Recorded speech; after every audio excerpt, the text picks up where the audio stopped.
Good morning champions. நம்ம next topic வந்து இது பண்ண போறோம்.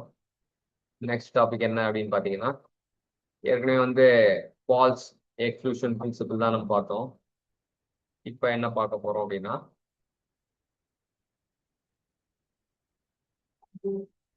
Ones rule of maximum multiplicity. Yazhini சொல்லுங்க.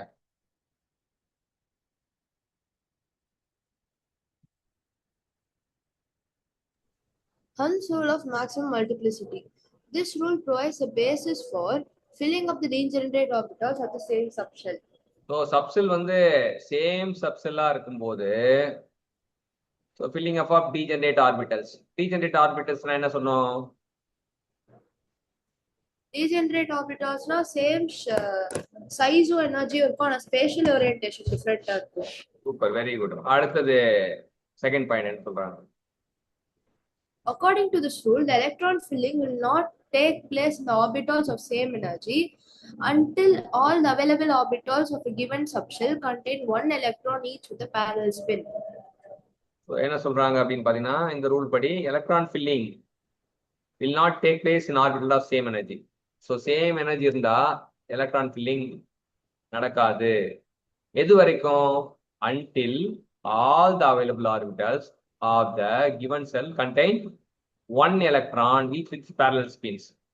ஸோ எல்லா ஆர்பிட்டல்லையும் அவைலபிள் ஆர்பிட்டல்ல சப்செல்ல இருக்க எல்லா ஆர்பிட்டல்லையும் கண்டிப்பா ஒரு எலக்ட்ரான் இருக்கணும், அது மட்டும் இல்லாமல் பேரலல் ஸ்பின்னா இருக்கணும்ன்றாங்க. Third point.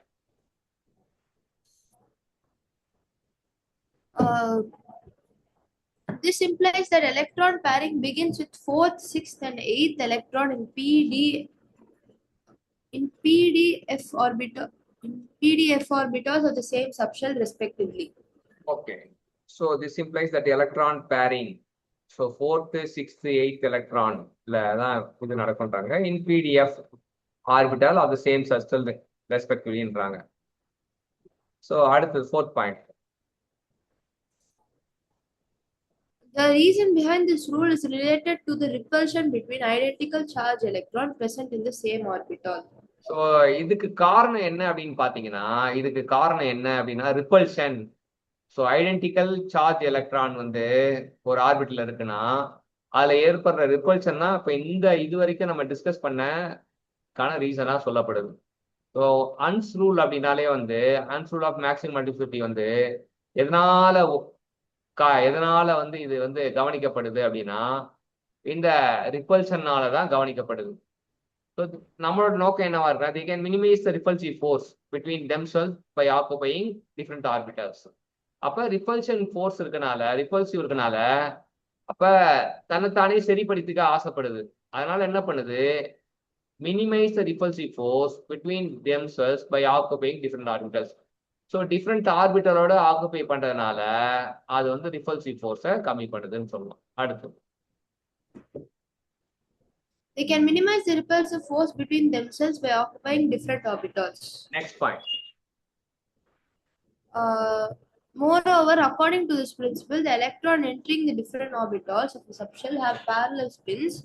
This keeps them farther apart and lowers the energy through electron exchange. So இங்க ஒரு சூப்பரான விஷயம், இந்த பேரலல் ஸ்பின்ன்றது வந்து ரெண்டு இடத்துல நம்ம இது பண்றோம். ஸ்டேட்மெண்ட்ல பாத்தீங்கன்னா electron filling will not take place in orbital of same energy until all the available orbital of a given cell contain one electron each with parallel spin அப்படின்ற பாயிண்ட் வந்து அங்க ஞாபகம் வச்சுக்கலாம்.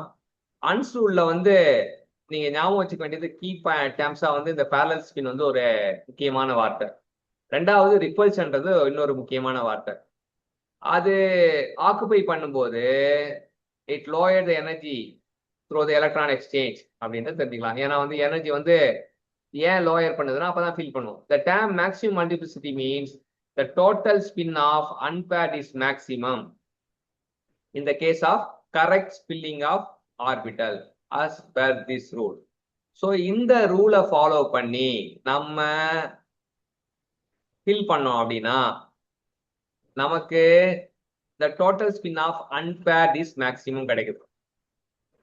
The total spin of unpaired is maximum கிடைக்குது. ஏன் இந்த rule படி fill பண்ணணும் அப்படின்னு ஒரு கேள்வி எழுப்புனீங்கன்னா நம்ம இப்படி ஃபில் பண்ணாதான் டோட்டல் ஸ்பின் ஆஃப் அன்பேர்ட் நமக்கு வந்து மேக்ஸிமமா கிடைக்குதுன்னு தெரிஞ்சுக்கலாம்.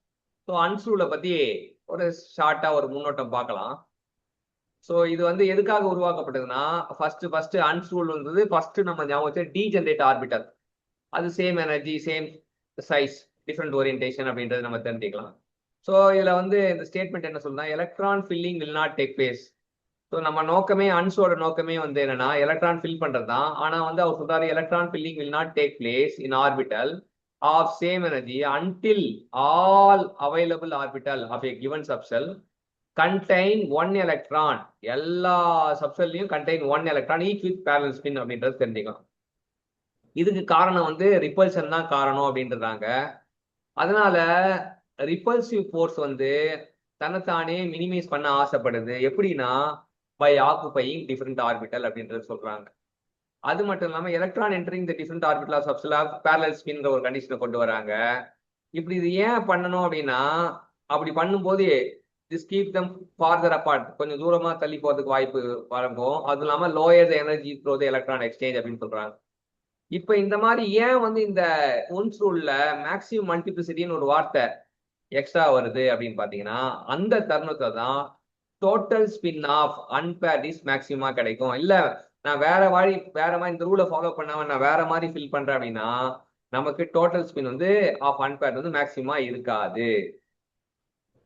ஸோ அன்ஸ்ரூல் வந்து பேர்லயே வந்து அன்ஸ்ரூல் ஆஃப் மேக்ஸிமம் மல்டிபிளிசிட்டி. இப்படி ஃபில் பண்ணுங்க அப்படி கிடைக்கும் அப்படின்னா இப்ப ஸ்பின் மல்டிபிளிசிட்டிக்கு வந்து ஒரு ஃபார்முலா இருக்கு, number of unpaired electron plus 1. அடுத்தது இலக்கியா.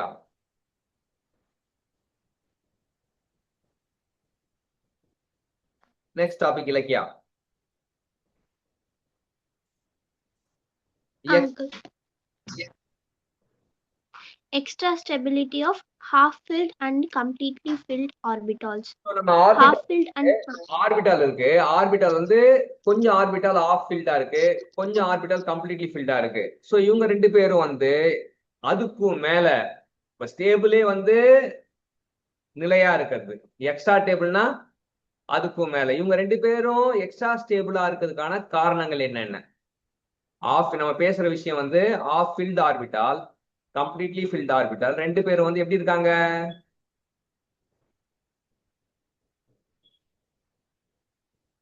ரெண்டு பேரும் எப்படி இருக்காங்க? Half filled orbital completely parallel. Ex, அதாவது எக்ஸ்ட்ரா ஸ்டெபிலிட்டி இருக்காங்க. சரியா? அதுக்கு காரணம் வந்து ஃபர்ஸ்ட் வந்து symmetry of orbital. Symmetry of orbital first point என்ன சொல்றாங்க? It is a well-known fact that symmetry leads to stability. அதாவது நம்ம சொல்லுவாங்கல்ல சிவப்பா இருக்கவன் போய் சொல்ல மாட்டான்டா அப்படி சொல்லுவாங்கல்ல, அந்த மாதிரி சிமெட்ரியா இருக்கவன் ஸ்டேபிளா இருப்பான்.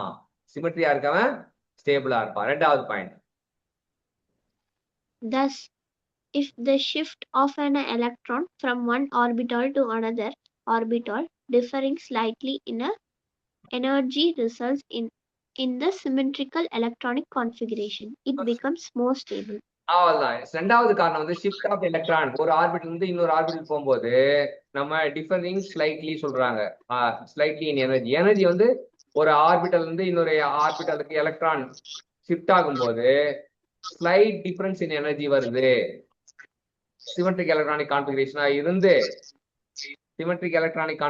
இருந்து ஷிஃப்ட் ஆஃப் எலக்ட்ரான் நடந்தா நமக்கு ஸ்லைட் எனர்ஜி வேரியேஷன் வருது, அதனால ஸ்டேபிள் ஆகுது. மூணாவது point. For example, p power 3, d power 5, f power 7 configurations are more stable than the nearer ones.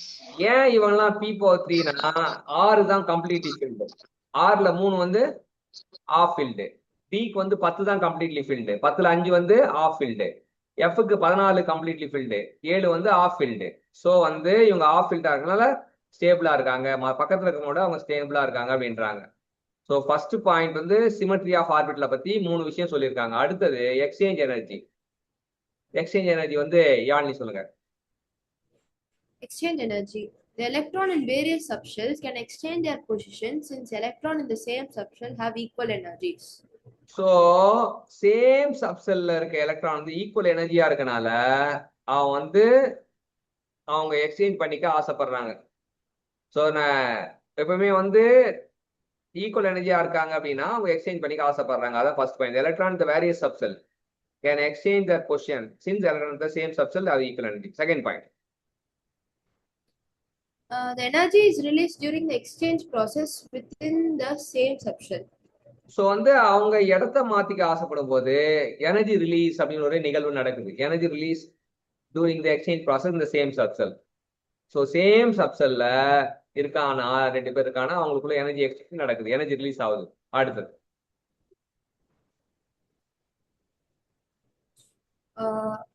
In case of half-filled and completely filled orbitals, exchange energy is maximum and is greater than the loss of energy due to the transfer of electrons from a higher to a lower sublevel. Example, from 4s to 3d orbital in case of Cu and Cr. இங்க வந்து எப்பவுமே வந்து ஒரு விஷயத்த புரிஞ்சுக்கும் போது ஒரு உதாரணம் சொல்லி புரிஞ்சுக்க வைப்பாங்க. ஸோ நம்ம பேசுற விஷயம் வந்து ஆஃப் ஃபில்டுக்கு orbital and completely filled orbital. இங்க என்ன நடக்குதுன்னா எக்ஸ்சேஞ்ச் எனர்ஜி வந்து மேக்சிமமா இருக்கு. எதை எப்படி மேக்சிமமா இருக்குன்னா லாஸ் ஆஃப் எனர்ஜி நடக்குது, எக்ஸ்சேஞ்ச் எனர்ஜி நடக்குது. எக்ஸ்சேஞ்ச் எனர்ஜி வந்து தூக்கலா இருக்கு. எதை காட்டிலும்? லாஸ் ஆஃப் எனர்ஜி காட்டிலும். ஏன் லாஸ் ஆகுது? Due to transfer of electron from higher to lower sub level. So higher to lower sub level ஆகும்போது லாஸ் ஆஃப் எனர்ஜி நடக்குது. ஸோ அந்த எக்ஸ்சேஞ்ச் ஆகிற எனர்ஜி வந்து லாஸ் ஆஃப் எனர்ஜியோட அதிகமா இருக்கு. இதுக்கு உதாரணம் 4s 3d ஆர்பிட்டால் வந்து காப்பர் குரோமியத்துல வந்து நடக்கிற நிகழ்வு அப்படின்றாங்க. அடுத்தது The greater the number of possible exchanges between the electrons of parallel spins present in the degenerate orbitals, the higher would be the amount of energy released and more will be the stability.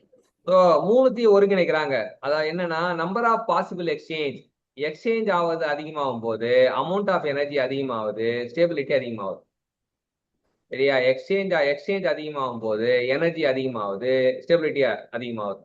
So exchange energy stability code word மாதிரி ஞாபகம் வச்சுக்கணும். இஇஎஸ்.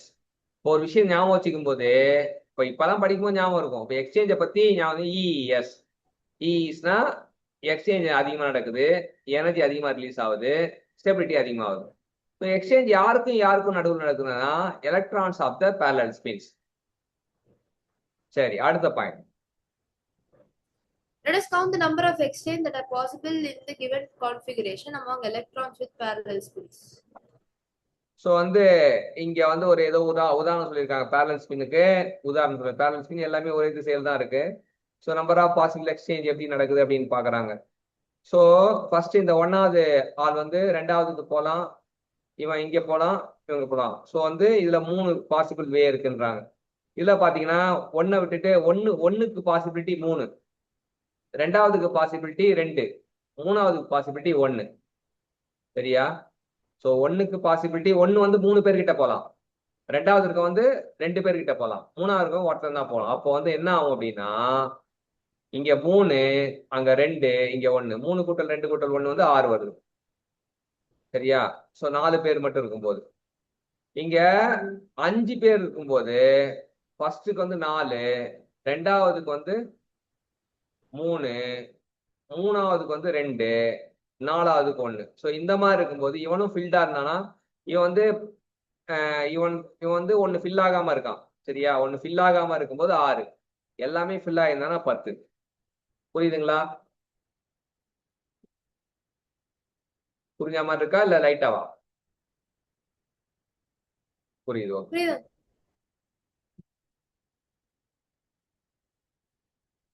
So பேர் ஆகிறதுக்கு வாய்ப்பு வந்து இப்படி சொல்றாங்க, writing electronic configuration of ions. So இப்போ வந்து நமக்கு என்ன பண்றாங்க அப்படின்னா ஸோ ஒவ்வொன்றுத்துக்கும் வந்து எழுத போறாங்க. In ionisation electron are remove from the outer shell. So அயான்னா என்னன்னா ஒன்னு நெகட்டிவ் அயான் பாசிட்டிவ் அயான் சொல்லுவாங்க, கேட்டையான் அணையான்னு சொல்லுவோம்ல. ஸோ ரிமூவ் பண்ணாதோ ஆட் பண்ணாதோ in ionisation electron are remove from the outer shell while electron are filled according to the energy level. இப்போ for example அயனுக்கு வந்து இப்ப அயனுக்கு வந்து எழுதுறாங்க. அயனுக்கு நம்பர் என்ன? அந்த நமக்கு நம்பர் எனக்கு வந்து நேற்று பார்த்தோமே 27 2, 4, 10, 18, 20, 26, 26. 26. 26. So 26 வந்து 1s2 2s2 2p6 போட்டான் 3s2 3p6 4s2 3d6. So இந்த ஆர்டர் வந்து முக்கியம். 3pக்கு அப்புறம் 4s வரும், அந்த 3d வரும். நம்ம அந்த ரூல்ஸ் n+l வச்சு ப்ரியாரிட்டி போட்டா நமக்கு கிடைக்கும். இப்ப 3+ அயான் அப்படின்னு ஆகும்போது என்ன ஆகுது? இப்ப நம்ம என்ன பார்ப்போம்? இப்ப Fe2+க்கு எப்படி? இப்ப Fe இருந்தா எப்படி இருக்குது? Fe2+னா என்ன ஆகுதுன்னு பாத்தீங்கன்னா 1s2 அப்படியே தான் இருக்கு, 2s2 அப்படியே தான் இருக்கு, 2p6 அப்படியே தான் இருக்கு, 3s2 அப்படியே தான் இருக்கு, 3p6 இருக்கு, 3d6. அப்ப எங்கிருந்து எது காணாம போயிருக்கு? ஃபர்ஸ்ட்டுக்கும் செகண்டுக்கும் பாருங்க, யாரோ ஒருத்தன் காணாம போயிருக்கான். யார் அவன்? 2 போயிருச்சு. ஏன்னா 2+னா 2 போயிடும். 2 பேரு. அப்ப வந்து 3D ல இருந்து எடுக்க கூடாது, 4s தான் எடுத்திருக்காங்க. சரியா? அது ஞாபகம். அப்ப Fe3+ல 1s2 அதே தான் இருக்கு, 2s2 அதே தான் இருக்கு. அப்புறம் 2p6 தான் sp6 ஸ்பெல்லிங் மிஸ்டேக்கா இருக்கு, 3s2 அப்படியே தான் இருக்கு. எனக்கு ஒரு டவுட். சொல்லுங்க, என்ன டவுட்? இப்போ லாஸ்ட்ல இருந்து தானே எப்பவுமே எலக்ட்ரான்ஸ் நம்ம இது பண்ணுவோம். லாஸ்ட் லைக் அந்த லாஸ்ட்ல இருந்து அந்த ப்ரியாரிட்டி வந்து நம்ம வந்து பாத்துக்கலாம். ஆனா வந்து நம்பர் இப்ப எடுக்கும் போது இப்ப இங்க நம்ம அண்டர்ஸ்டாண்ட் என்னன்னா, லாஸ்ட்ல இருந்துனா 3D ல இருந்து எடுக்க தேவையில்ல. லாஸ்ட்னா இப்ப நம்ம 4s தான் வந்து நமக்கு லாஸ்ட்ல இருக்கான். இந்த அரேஞ்ச்மெண்ட்டுக்காக நம்ம இப்படி பண்றோமே தவிர, ஆனா எடுக்கும் போது அந்த 4ல இருந்து தான் எடுக்கிறானுங்க. இப்ப மூணாவது பார்க்கும்போது என்னன்னா, அந்த 4s2வும் காணாம போயிட்டான், 3 பேர் எடுக்கணும்ல. அப்ப 3D 3d6ல இருந்து ஒன்னு எடுத்துட்டாங்க. ஸோ Fe-யும் Fe2+ம் Fe3+ம் கம்பேர் பண்ணும்போது நமக்கு ஒரு பெட்டர் அண்டர்ஸ்டாண்டிங் கிடைக்குது. சரி, இப்போ அடுத்தது குரோமியம். குரோமியம் எத்தனைனா 4 10 18 19 24. அயனுக்கு எவ்வளவு சொன்னோம்?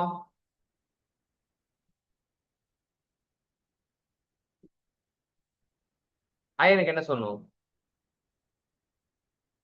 அயன் ஈஸியா ஞாபகம் வச்சுக்கலாம். 26 நம்பர் ஃபேமஸ். எதுக்கு 26னா எது ஞாபகம் வருது? Number of alphabet, total number of alphabet எத்தனை? எல்கேஜி படிச்சோம்ல, ஏபிசிடி எத்தனை? 26. அந்த ஏபிசிடியோட 26ஓட அயனை சேர்த்துங்க. சரியா? இப்ப நம்ம குரோமியத்துக்கு என்ன சொன்னோம்? 10 18 19 24. 24னா என்ன அர்த்தம்? 1 டசனுக்கு எவ்வளவு நம்பரு? 12. அப்ப 2 டசனுக்கு 24. அப்ப குரோமியம் வந்து 24 அப்படின்னு வச்சுக்கலாம். இப்ப நம்ம பார்த்தோம்னா கரெக்டா வந்து எங்க இருக்கு? 24ல பாத்தீங்கன்னா 1s2 2s2 2p6 3s2 3p6.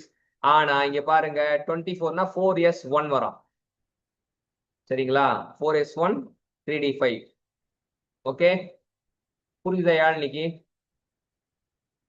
Okay. Chromium 2+னா நம்ம யார்ல இது பண்ணணும் அப்படின்னா 4sல இருக்க 1 தூக்கிடுறோம், 3dல இருக்க 5ல இருந்து 1 தூக்கிடுறோம். அப்ப 3d4 வருதா? 4s காணாமா? இதெல்லாம் போட்டு ஒரு வாட்டி பிராக்டிஸ் பண்ணணும். சரியா? கேட்டதோட நிப்பாட்ட கூடாது. இதெல்லாம் ரொம்ப சூப்பரான கான்செப்ட். ரொம்ப பக்காவா அண்டர்ஸ்டாண்ட் பண்ணிக்கிட்டா சப்ஜெக்ட் இன்னும் கொஞ்சம் ஆழமா புரியும். இந்த விஷயங்களை கத்துக்கிட்டா ஆழமா புரியும். அடுத்தது குளோரின் மைனஸ் அயானுக்கு சொல்றானுங்க. குளோரினுக்கு எவ்வளவு நம்பரு? 17 அங்கு 2 4 10 17. ஆமா, 17ல 1 குறைச்சிருக்காங்க. அப்ப 1s2. அப்ப நம்ம கிட்ட என்ன இருக்கும் அப்படின்னு பாத்தீங்கன்னா, குளோரினுக்கு போட்டீங்கன்னா அதுல வந்து 1 குறைச்சிருக்காங்க. 2 4 6 8 14. மைனஸ் Cl மைனஸ்னா ஒன்னு ஆட் தானே பண்ணுவாங்க. Cl minus. ஆமா, எஸ். குளோரினுக்கு அப்ப வந்து நம்பர் என்ன வரும்? அப்போ 18. குளோரினுக்கு 18 செக் பண்ணுமா? 2 குளோரினுக்கு 17. Actual atomic number 17. But Cl மைனஸ்ங்கும் போது ஒரு எலக்ட்ரான் ஆட் ஆகும்போது 18 வரும் நமக்கு. 18 இருக்கு. சூப்பர். சரி, அப்போ வந்து இதுல வந்து ஒரு பாயிண்ட், இம்பார்ட்டன்ட் பாயிண்ட் நம்ம ஞாபகம் வச்சுக்கணும். மைனஸ்னா ஒன்னு ஆட் பண்ணணும். புரியுதா? ஆக்சுவல் நம்பர் தெரிஞ்சாதான் நம்ம கரெக்டா நம்ம இது பண்ண முடியும். சரியா? சரி, இப்ப நமக்கு என்ன சொல்றானுங்க அடுத்தது, number of nodal plane in px orbital. Nodal பிளேன்னா என்ன? பிளேன்னா ப்ராபபிலிட்டி டென்சிட்டி ஃபைண்டிங் அந்த ஏரியா பிளேன்ல 0. நோடல் பிளேன்னா psi equal to 0, psi square equal to 0. கரெக்டா? அதுவும் கரெக்ட். ஓகே, இப்போ px ஆர்பிட்டல்ல ஒரே ஒரு நோடல் பிளேன் சொல்றாங்க. ஏன்? ஏன்னா p யோட l நம்பர் 1.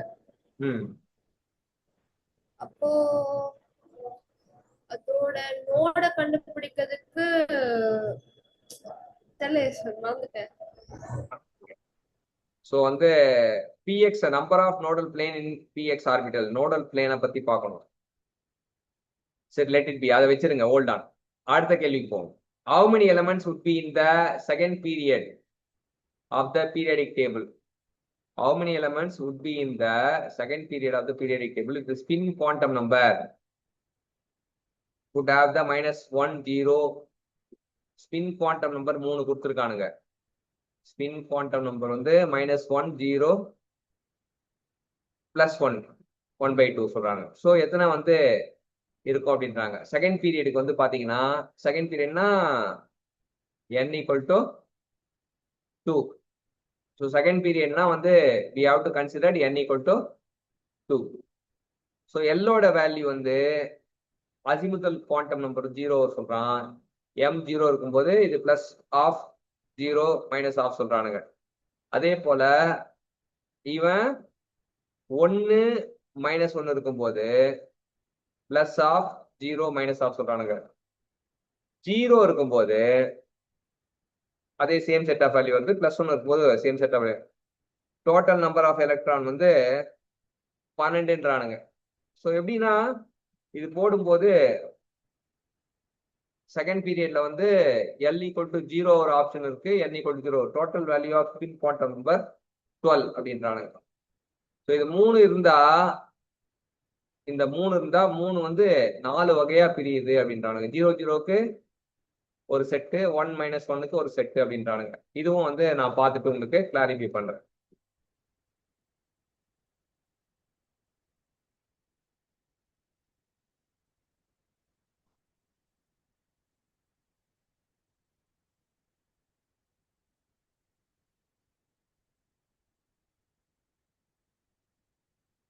ஸோ இதெல்லாம் வந்து ஒர்க் அவுட் பண்ணிட்டு தான் சொல்லணும். ஸோ ஒர்க் அவுட் பண்ணிட்டு இந்த விஷயங்கள்லாம் வந்து இது பண்ணணும்.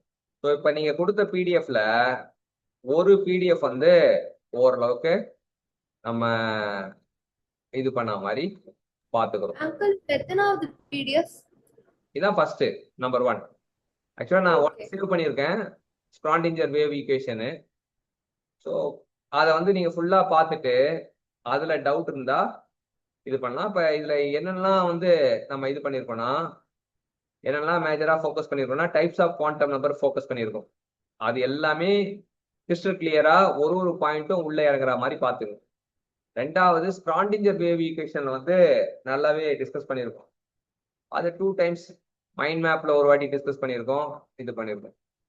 இதுல என்ன இது பண்ணனா, இந்த உங்க ரிலவெண்டா இந்த கொஸ்டின் இல்லுஸ்ட்ரேஷன் கொடுத்துருக்காங்க இல்லையா, இல்லுஸ்ட்ரேஷன்லாம் வந்து இந்த வேவ் ஃபங்க்ஷன் யூஸ் பண்ணி இல்லுஸ்ட்ரேஷன் வந்து அது டிஸ்கஸ் பண்ணல.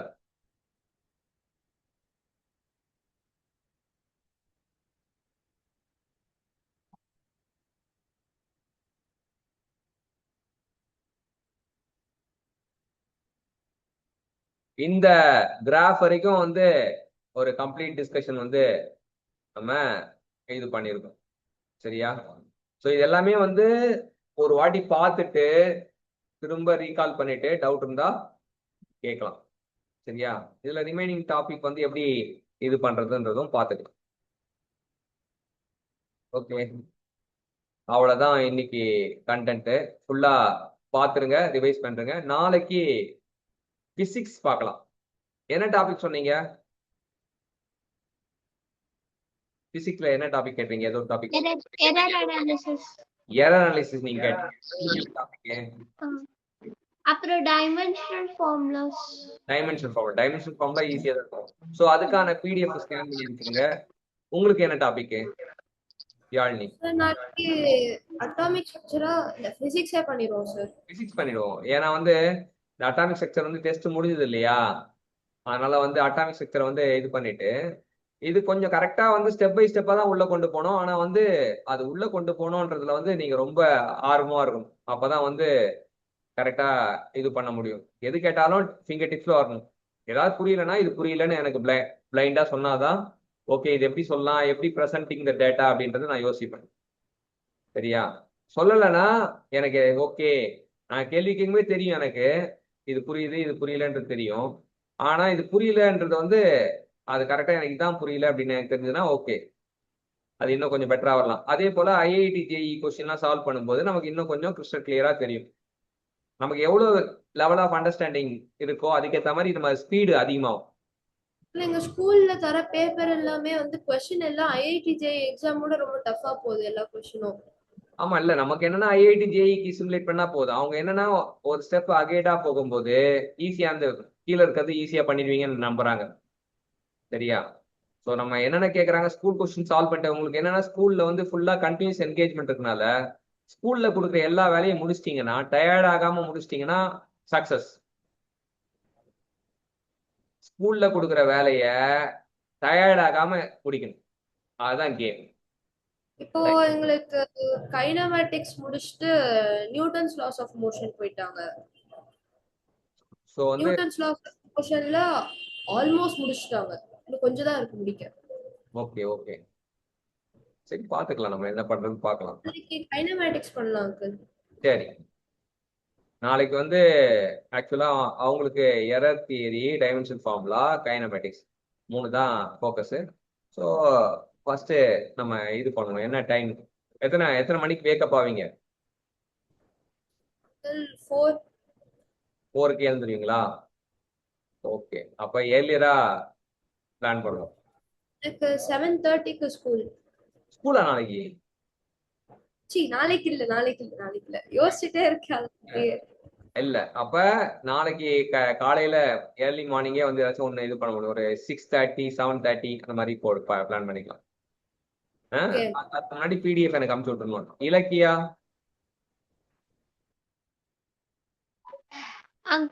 உங்க பிடிஎஃப் அனுப்பிச்சு விட்டுருணும். நான் அதுக்குள்ள இப்ப நீங்க இப்ப நைட்டே அனுப்பிச்சு விட்டீங்கன்னா நைட்டே மைண்ட் மேப் ரெடி பண்ணிடுவேன். மைண்ட் மேப் ரெடி பண்ணி உங்களுக்கு அனுப்பிச்சு விட்டுருவேன். உங்க பிடிஎஃப் எனக்கு ரிசீவ் ஆனோம்னா அடுத்த 5 மினிட்ஸ்ல உங்களுக்கு மைண்ட் மேப் கிடைச்சிடும். என்ன யாழ்னி? ஓகே அங்கிள் இப்ப அனுப்பிச்சு விட்டுறேன் கொஞ்ச நேரத்துல பிடிஎஃப். அனுப்பிச்சுனா நான் நாளைக்கு தொடங்கும் போது மைண்ட் மேப்போட தொடங்கிடலாம். சரியா? ப்ராப்ளம் சால்வ் பண்ண ஆரம்பிச்சீங்கனாலே யூ ஆர் ரெடின்னு அர்த்தம். நீங்க இந்த இது என்னன்னா ஸ்டெப் பை ஸ்டெப்பா ப்ராப்ளம் சால்வ் பண்ணணும். லோயர் லெவல் ப்ராப்ளம் அதை விட கொஞ்சம் அதை விட அப்படி போனோம். ஆனா சடனா ஒரு டாப் மோஸ்ட் ப்ராப்ளம் பார்க்கும்போது நமக்கு தலை சுத்தம், விஜய் பாட்டு தான் ஓடும், ஏன் உச்சி மண்டையில சுருங்குது. அப்ப அப்படி சொல்லுமா? இல்ல எனக்கு டெய்லியும் டெஸ்ட் நடக்குது ஜேஇக்கு. அப்ப அந்த கொஸ்டின்ஸ் எல்லாம் நீ சென்ட் பண்ணிட்டே 3 கொஸ்டினா போட்டோ எடுத்து சென்ட் பண்ணிட்டே இருக்கணும். நீங்க எந்த கொஸ்டின் நடந்தாலுமே சென்ட் பண்ணி நான் மைண்ட் மேப்பா கிரியேட் பண்ணிப்போம். மைண்ட் மேப் வந்து என்ன பண்ணா வே ஆஃப் திங்கிங் நமக்கு புரிய வைக்கும். இல்ல நீங்க அன்னைக்கு சொல்லி கொடுத்த டைமென்ஷனல் ஃபார்ம்லாம் எனக்கு புரிஞ்சுது. ஆனா இப்போ ஸ்கூல்ல வந்து லைக் நான் வந்து ஃபண்டமெண்டல் யூனிட் 7 படிச்சுட்டு போனேன். பட் அங்க வந்து அது தவிர எல்லாமே கேட்டிருந்தாங்க. டிரைவ்டு குவான்டிட்டிஸ் வச்சுதான் நிறைய கேட்டிருந்தாங்க. அது கொஞ்சம் என்ன இது பண்ணணும்னா நம்ம ஒண்ணு லேர்ன் பண்ணிட்ட பிறகு நம்ம ஒரு இடத்துக்கு ஒரு டெஸ்ட் எழுதும் போது நமக்கு தெரியலன்னா டெஸ்ட் மூலியமா நம்ம இம்ப்ரூவ் பண்ணிக்கலாம். எப்படி தேவையில்ல, இதெல்லாம் பிராக்டிஸ் மேட்ச் தான். பிராக்டிஸ் மேட்ச் தான். பிராக்டிஸ் மேட்சை வந்து நம்ம கரெக்டா பாத்துக்கிட்டோம்னா ஃபைனல் மேட்ச் சூப்பர் ஆடிடலாம். அந்த கொஸ்டினை வந்து தெரியலன்றது அக்செப்ட் பண்ணிக்கிட்டு அதை லேர்ன் பண்ணணும். சரிங்களா? நான் உங்களுக்கு அதையும் சென்ட் பண்றேன். எனக்கு டவுட்டட் क्वेश्चंस எல்லாம் ஒரு क्वेश्चनா சென்ட் பண்ணனும். ஏனா மைண்ட் மேப் கிரியேட் பண்றதுக்கு அப்பதான் ஈஸியா இருக்கும். ஓகே. சரி. Thank you. தேங்க்யூ. சரிம்மா.